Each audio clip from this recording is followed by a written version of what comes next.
आपकी আদালতে তেলেঙ্গানার চিফ মিনিস্টার রেবন্ত রেড্ডির ওপর অভিযোগ হলো যে উনি তুষ্টিকরণের রাজনীতি করেন। রেবন্তজি, এই অভিযোগটা হলো বড় ভাই নরেন্দ্র মোদীজির। উনি বলেছেন যে কংগ্রেসের যে ম্যানিফেস্টো রিলিজ করা হয়েছে, এই ম্যানিফেস্টোর চিন্তাভাবনা সেটাই যেটা স্বাধীনতার আগে মুসলিম লীগের ম্যানিফেস্টো ছিল। আমি সবসময় এই কথাটাই বলতে চাই প্রদীপবাবুকে যে এই দেশে কি মুসলিমদের কোনো অধিকার নেই নাকি? মুসলিমরা এই দেশে, খ্রিস্টানরা এই দেশে, শিখরা এই দেশে, হিন্দুদের এই দেশে সম্পূর্ণ অধিকার আছে। প্রত্যেকেরই সমান সমান রিফ্লেকশন ইজ আওয়ার ম্যানিফেস্টো। মুসলিমও থাকবে, খ্রিস্টানও থাকবে সেখানে, সবাই, শিখও থাকবে, হিন্দুও থাকবে। আপনি যে মুসলিমদের টিকিট দেননি, তাহলে কি আপনি গোটা দেশের নেতা হতে পারবেন আপনি? তাই এতে পলিটিক্যাল এক্সপ্লয়টেশনের জন্য মোদিবাবু কতগুলো স্লোগান দেন। তো সেই জন্য ওই কিছু পুরোটা উনি যেটা ডিটেলসে দিয়েছেন, বলেছেন যে একদম মুসলিম পার্সোনাল ল, যেটা মুসলিম লীগের পার্সোনাল ল ছিল স্বাধীনতার আগের, এটা হলো সেইটা যেটা 1936-এর, আর যেটা হলো 2024-এ কংগ্রেসের ম্যানিফেস্টো। মুসলিম লীগ 36-এ মুসলিমরা বলেছিল ফাইট এগেনস্ট মেজরিটি, ওটা এবার ম্যানিফেস্টোতে আছে। 36-এ মুসলিমরা বলেছিল special scholarship job for Muslim, এটা কংগ্রেসের ম্যানিফেস্টোতে আছে। রাজা শর্মা বাবু, ওরা কি বলেছে সেটা ছাড়ুন। ইন্ডিয়ান পিনাল কোড আলাদা, সিভিল কোড আলাদা।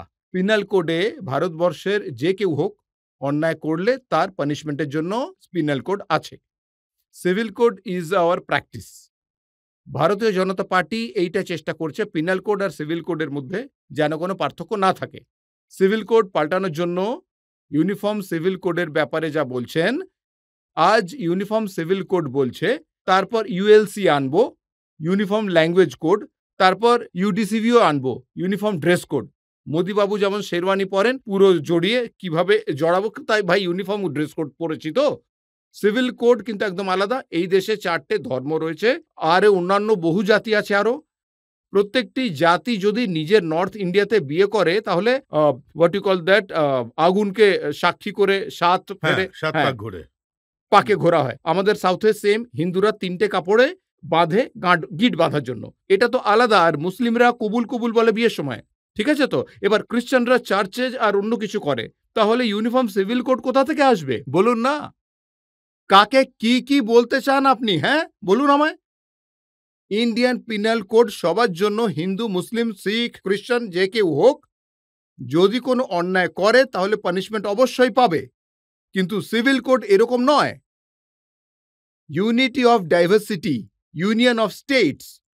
আলাদা আলাদা ধর্ম আছে, আলাদা আলাদা জাতি আছে। ট্রাইবালরা এরকম প্র্যাকটিস করে, আদিবাসী মানুষরা এরকম প্র্যাকটিস করে, মুসলিমরাও অন্য কিছু প্র্যাকটিস করে। আবার হিন্দুদের মধ্যেও এত ধরনের জাতি আছে, হিন্দুদের মধ্যে 100টা জায়গা আছে শুধুমাত্র ওবিসিতেই। তাই প্রতিটা কাস্টের আলাদা আলাদা প্র্যাকটিস হয়ে থাকে।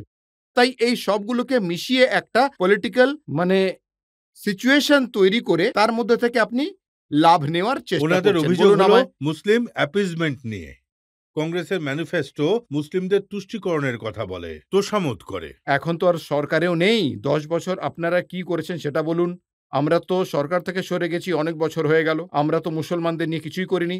আপনারা কি বের করেছেন? ওদের আমরা যা দিয়েছি, আপনারা সেখান থেকে, আমরা তো অন্ততপক্ষে অ্যাপিজমেন্ট করেছি, আউট অফ দ্য ওয়ে গিয়ে মুসলিম পার্টিকে কংগ্রেস সাহায্য করেছে। 10 বছর আপনি প্রধানমন্ত্রী ছিলেন, আপনি কি আটকে দিয়েছেন একবার বলুন। সবকা সাথ সবকা বিশ্বাস সবকা প্রয়াস, এটা তো হলো স্লোগান। এটাই তো বলছি, সবকা সাথ সবকা বিকাশ হচ্ছে না। শুধুমাত্র গুজরাটে বিকাশ হচ্ছে, ইউপিতে বিকাশ হচ্ছে, কর্ণাটকে, তেলেঙ্গানাতে বিকাশ হচ্ছে না কেন? আমাদের এখানে 42 জন এমপি রয়েছে, একজন মাত্র মন্ত্রী দেওয়া হয়েছে। আমাদের বিকাশ কি করে হবে? এটা আপনি বললেন, কিন্তু কংগ্রেসের যারা লোকজন, যাদের কথা আমি বলছিলাম, যারা কংগ্রেস ছেড়ে চলে যাচ্ছে, তারা বলছেন যে কংগ্রেসে থাকলে তাদের এই সমস্যাটা হতো যে অযোধ্যায় যে রাম মন্দির তৈরি হলো তার সপক্ষে বলা যাবে না, প্রাণ প্রতিষ্ঠার অনুষ্ঠানে যাওয়া যাবে না। ওদের এই ধরনের চিন্তা ভাবনা। না, এটা ভুল কথা। রাম মন্দিরের শিলান্যাস করার জন্য প্রথমবার কে সুযোগ দিয়েছিলেন মনে আছে আপনার? রাজীব গান্ধী তো দিয়েছিলেন, তাই না? রাজীব গান্ধীর সময় তো রাম মন্দিরে পুজো করার জন্য সুযোগ দেওয়া হয়েছিল না? তাহলে তো সেটা কংগ্রেস করেছিল। তাহলে মোদি বাবুর সাথে কিসের দেওয়া নেওয়া? মোদি বাবুর সাথে কিসের দেওয়া নেওয়া? এই জন্য তো এইটাই তো কিন্তু একটা দেখুন একটা কথা বলি, পলিটিক্যাল সঞ্জয় নিরুপম, অ্যাডভান্টেজ, এটা একটা হ্যাঁ, ডিস্টর্টেড ফ্যাক্ট। কিছু মানুষ চেষ্টা করে থাকেন এটা, পার্টি যখন ছাড়বে তাহলে ছেড়ে দাও ভাই, আমাদের কি থোড়াই আমরা আটকে রাখছি তোমাদের? আচ্ছা এদিকে দেখুন, 174 ইলেক্টেড রিপ্রেজেন্টেটিভ আছে, এমএলএ, এমএলসি, এমপি আরো কিছু কিছু পজিশনে থাকা লোকজন পার্টি ছেড়ে চলে গেছে, তবুও কার্যকর্তারা পরিশ্রম করে সরকার বানিয়েছে। আমার ভোটে দাঁড়ানোর আগে 5 জন এমএলএ ছিল, এখন 65 জন এমএলএ আমি জিতে নিয়েছি, ঠিক আছে? তাই যদি নেতারা ছেড়ে দেয় তাহলে পার্টি সেরকম, পার্টির কোনো ক্ষতি হবে না। একটু সমস্যা তো তাও থেকেই যাবে, কিন্তু নতুন ক্রাইসিসে লিডারশিপ কিন্তু মার্জ হয়ে যাবে, মানে নতুন নতুন কিন্তু লিডারদের এটা তো দাঁড় করাতে সত্যি যে পারবো। প্রাণ প্রতিষ্ঠার যে অনুষ্ঠান হয়েছিল সেখানে কংগ্রেসের লোকজন যাননি। কেন যাবে না? অনেক মানুষ গিয়েছিলেন, কারণ আমি ভদ্রাচলেমের যে রাম মন্দির আছে আমি সেখানে গেছিলাম। মোদিবাবু তো সেখানে আসেননি, কেন? কেন আসেননি? আমি মুখ্যমন্ত্রী হওয়ার পরেই রাম মন্দিরে গেছিলাম, ঠিক আছে? ভদ্রাচলম কিন্তু এক ওয়ান অফ দ্য ফেমাস মন্দির, রামচন্দ্রের মন্দির। আমি গেছিলাম, মোদিবাবু আসেননি। মোদিবাবু আবার কিসের রাম ভক্ত, হ্যাঁ? সঞ্জয় নিরুপমের কথা আমি শুনছিলাম, এই সবেমাত্র উনি কংগ্রেস ছেড়েছেন। উনি বলেছিলেন এটা কোনো সমস্যা নয়, কি যেতে দেওয়া হবে কি যেতে দেওয়া হবে না এটা বিশ্বাসের প্রশ্ন। কিন্তু রাহুল গান্ধী সব জায়গাতেই ভগবান রামকে নিয়ে তাচ্ছিল্য করেন। উনি মানুষকে বলেন শ্রীরাম জয় শ্রীরাম, শ্রীরাম জয় শ্রীরাম ধ্বনি দিলে কি হবে, ঘন্টা বাজিয়ে কি হবে, তোমরা তো একদিন না খেয়ে মরে যাবে। উনি অনারের ব্যাপারে কথা বলার চেষ্টা করছিলেন। মোদিবাবুকে চাকরির কথা বললে উনি বলতেন জয় শ্রীরাম, হ্যাঁ? মোদিবাবুকে কৃষকদের খাজনা মাফ করার দেওয়ার কথা বলে উনি রাম মন্দিরের কথা বলতেন। বলেন, আপনি যদি ভারতবর্ষের উন্নতির কথা বলেন তাহলে কথায় কথায় উনি বলবেন জয় শ্রীরাম। মানে সবকিছুর জন্য আপনি জয় শ্রীরাম, রাম মন্দিরের নাম আর কতদিন বলবেন নেবেন, এই কথাটা বোঝানোর জন্য সমানে চেষ্টা করে চলেছেন রাহুল বাবু। রাহুল বাবু রাম মন্দির, উনি তো শিব ভক্ত, আপনি তো জানেনই রাহুল বাবু। হ্যাঁ, আমি অনেক ছবি হ্যাঁ, তাহলে দেখেছি। বলুন, তাহলে তো কথাই শেষ হয়ে গেল না? আরে ভক্তি আলাদা জিনিস আর একজন গৌরব নেতার বল্লভ তো দায়িত্ব আলাদা জিনিস। গৌরব বল্লভ তো আপনার সম্বন্ধে বলেছেন, উনি বলেছেন যে রেড্ডিজি যত জোর কদমে ইফতারে যান ততটা জোর কদমে মন্দিরে যান না। ওই তো এই কারণেই তো আমি বলছিলাম, পরশু আমি রাম মন্দিরে গেছিলাম, সেখানে গৌরব বল্লভ বা মোদিবাবু কেউই আসেননি।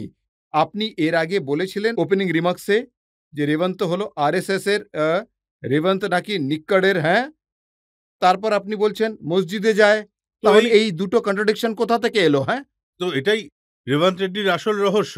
উনি আরএসএস এর নাকি উনি ইসলামের? আমি হলাম তেলেঙ্গানার 4 কোটি মানুষের মুখ্যমন্ত্রী। I am neutral, I am not biased, I am not going to debate anything. আমি দুটো জিনিসের ওপর আপনার কমেন্ট চাইছি, যেটা দেশের মানুষের একটা ভাবনা।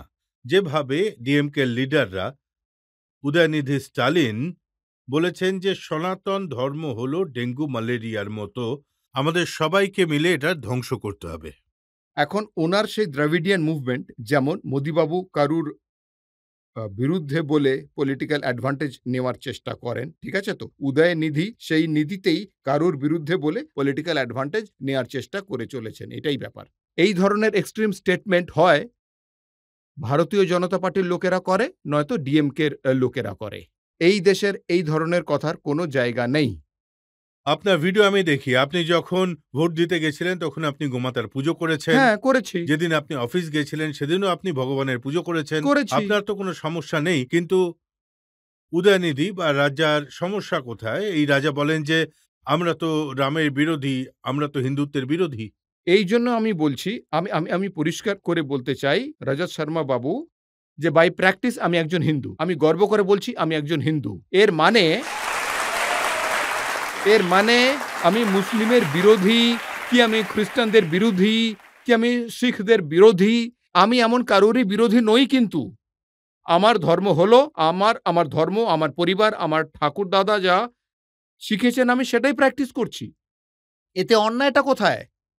ওটা তো হলো পার্সোনাল প্র্যাকটিস, ওটা হলো পরিবারের প্র্যাকটিস।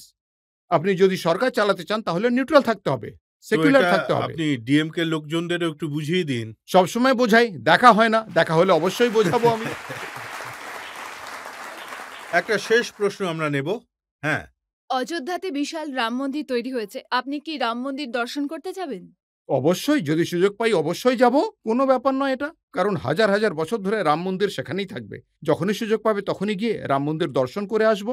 আমি আপনাদের সবাইকে ইনভাইট করছি তেলেঙ্গানাতে ভদ্রাচলমে যে রাম মন্দির আছে, আপনারা সেখানে গিয়ে দর্শন করে আসুন।